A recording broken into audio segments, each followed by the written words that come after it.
Boa noite. Quem apostou contra, perdeu.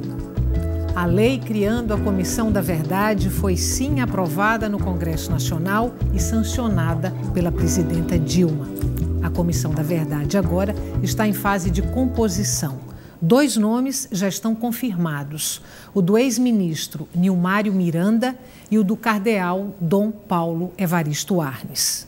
Paralelamente a isso, um procurador italiano abriu processo contra 13 militares brasileiros envolvidos no desaparecimento de cidadãos ítalo-argentinos quando atuava nos países do Cone Sul a chamada Operação Condor. A Comissão da Verdade e a Operação Condor são tema de hoje do Opinião Pernambuco.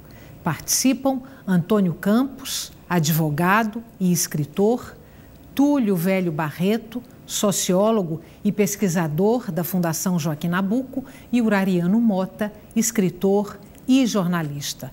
Lembramos que você pode participar do programa enviando perguntas para o e-mail opiniãotvu@gmail.com, pelo telefone 3423-6836 ou pelo Twitter @opiniãop. Boa noite. Muito obrigada pela presença de vocês hoje aqui no Opinião Pernambuco. Falei em Comissão da Verdade, falei em Operação Condor. Para a gente organizar o debate, a conversa que vamos fazer hoje aqui no Opinião Pernambuco, Túlio, eu queria que você simplificasse para a gente, explicasse para a gente, na verdade, o que foi a Operação Condor, que é tema também aqui do Opinião Pernambuco. Bom, boa noite, é um prazer estar aqui novamente com vocês, Estela.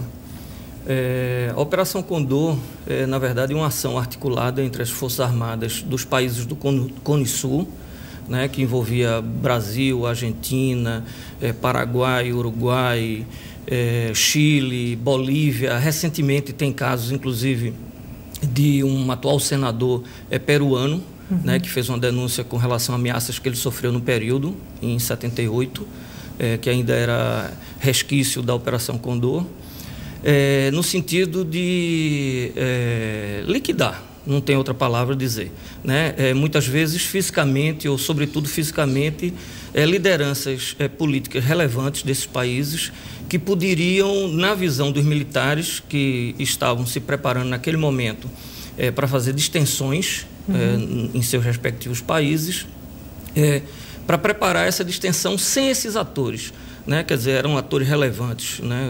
A gente lembra um período de desaparecimento, por exemplo, de Michelini e Héctor Ruiz, uruguaios, de Juan Torres, né, na Bolívia, no caso do Brasil, Orlando Letelier, no Chile, né?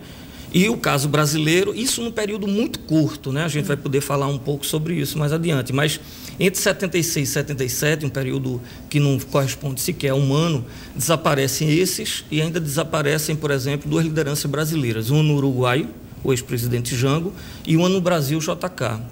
Quer dizer, e sob circunstâncias sempre nebulosas, né?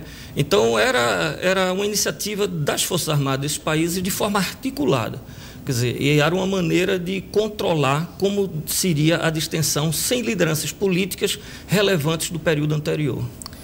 Antônio Campos, aí, juntando a Operação Condor com a Comissão da Verdade, você tem uma proposta para a Comissão da Verdade que vai investigar crimes contra os direitos humanos no Brasil, acho que de 46 até 88, é isso? Isso. Pronto, você tem uma proposta para a Comissão da Verdade que é focar as investigações na Operação Condor, ou que a Operação Condor seja um dos focos de investigação da Comissão da Verdade.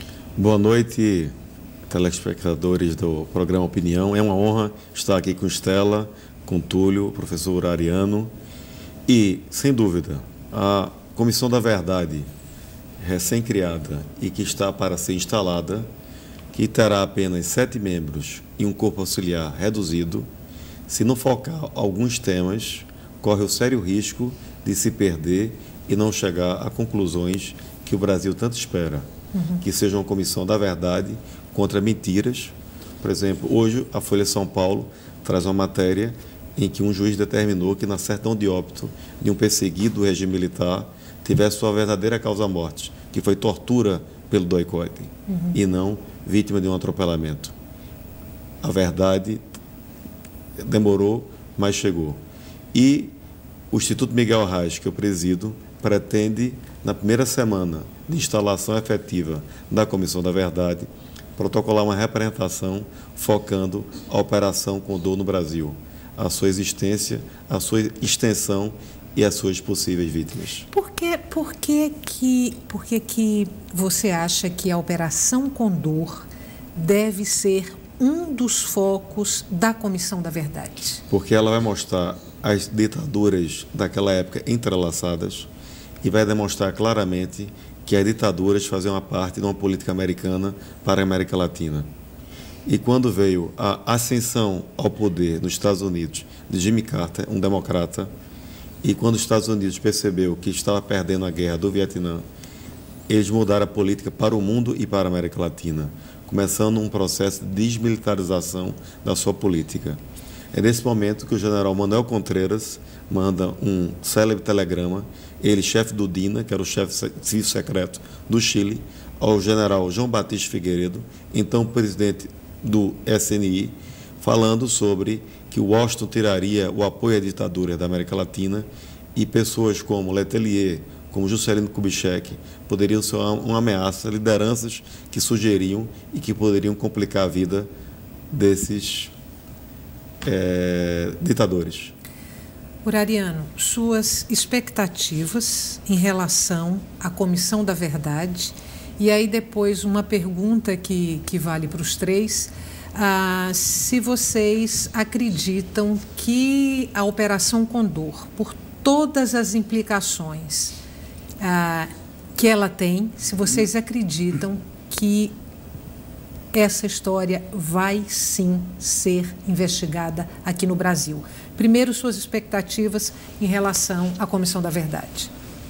São as mais positivas. Eu chamo a atenção que a Comissão da Verdade, ela vem sofrendo ataques da extrema esquerda mais sectária à extrema direita.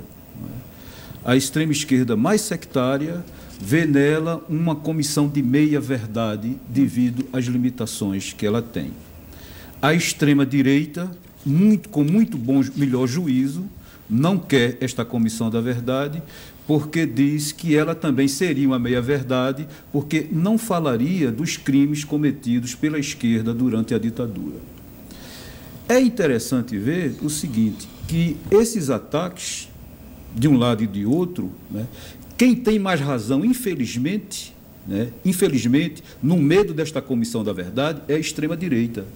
Ela está se sentindo cada vez mais acuada, ela está sofrendo uma campanha universal de denúncia das torturas, então ela teme seguramente que ocorra no Brasil o que ocorreu na Argentina e em outros países. Primeiro, a Comissão da Verdade, ela surge, num período que vai de 46 a 88. Agora é preciso explicar para as pessoas que essa larga margem de tempo para ela foi fruto dos acordos feitos no Congresso Nacional. Não é exatamente a Comissão da Verdade que está na cabeça da presidenta Dilma. E isso foi através de muitos acordos, e eles justamente quiseram extrapolar, porque o que nos interessa fundamentalmente é o período que vai de 64 a 88. Isso é o que nos interessa fundamentalmente. Pois bem, agora, o que eu acho é o seguinte, não somente eu, como Maurício Politi, que é um militante histórico de direitos humanos, ele diz claramente o seguinte, o que a Comissão da Verdade, no momento, surge como limitação, a partir do momento que as denúncias cheguem à comissão, elas serão publicadas e aí pode-se criar um movimento de opinião pública que leve ao que todos queremos, a punição dos torturadores e o esclarecimento de crimes os mais hediondos.